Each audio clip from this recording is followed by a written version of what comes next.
Shalom dan selamat pagi, saudara terkasih. Ayat nats kita pada pagi hari ini diambil dari Hakim-Hakim 3 ayat 9. Berserulah orang Israel kepada Tuhan, maka Tuhan membangkitkan seorang penyelamat bagi orang Israel. Dan dari Ibrani 10 ayat 35.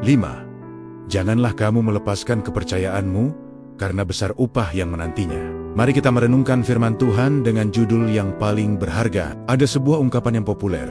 Lepaskan daripada terlalu menyakitkan.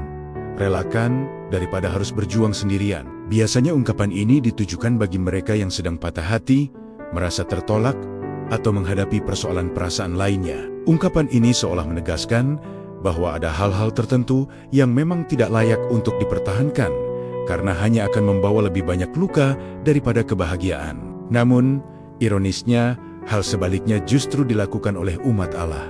Setelah mereka berhasil masuk dan tinggal di tanah Kanaan, mereka mulai hidup berbaur dengan bangsa-bangsa lain seperti orang Het, orang Amori, orang Feris, orang Hewi, dan orang Yebus. Mereka bahkan saling mengambil menantu laki-laki dan perempuan. Pola hidup yang bercampur ini, tanpa disadari, perlahan-lahan mengikis iman umat Israel kepada Allah. Mereka mulai melepaskan Allah, yang seharusnya menjadi bagian paling penting dan utama dalam hidup mereka, dan menggantinya dengan penyembahan kepada berhala. Mereka menyembah Baal dan para Asyera, yang akhirnya membangkitkan murka Allah. Apa yang terjadi selanjutnya?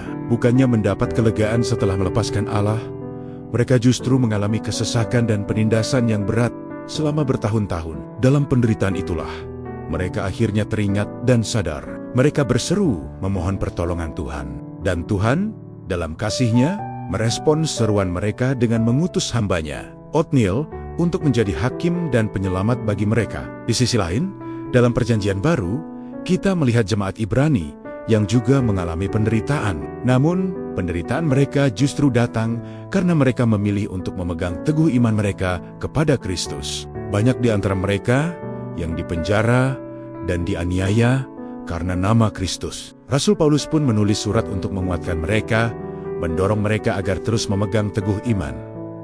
Mengapa? Karena nilai pengharapan dan janji Tuhan yang menanti mereka jauh melampaui segala penderitaan yang mereka alami di dunia. Saudara, memegang iman di dalam Kristus tidak akan pernah berakhir sia-sia. Harta sorgawi yang kita nantikan akan menjadi pembalut bagi setiap luka, akan memberi terang di tengah kegelapan, dan memberikan ketenangan yang sejati. Kita akan menetap dalam sukacita yang abadi bersamanya.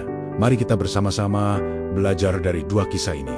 Melepaskan Tuhan demi mengejar kenikmatan dunia hanya akan berakhir dalam kesia-siaan dan penderitaan. Sebaliknya, melawan arus dunia dengan berjuang untuk tetap taat dan setia pada kehendak Tuhan adalah perjuangan yang paling berharga. Inilah harta sejati yang akan membawa kita menuai hidup dalam damai sejahtera dan sukacita abadi. Mari kita berdoa bersama.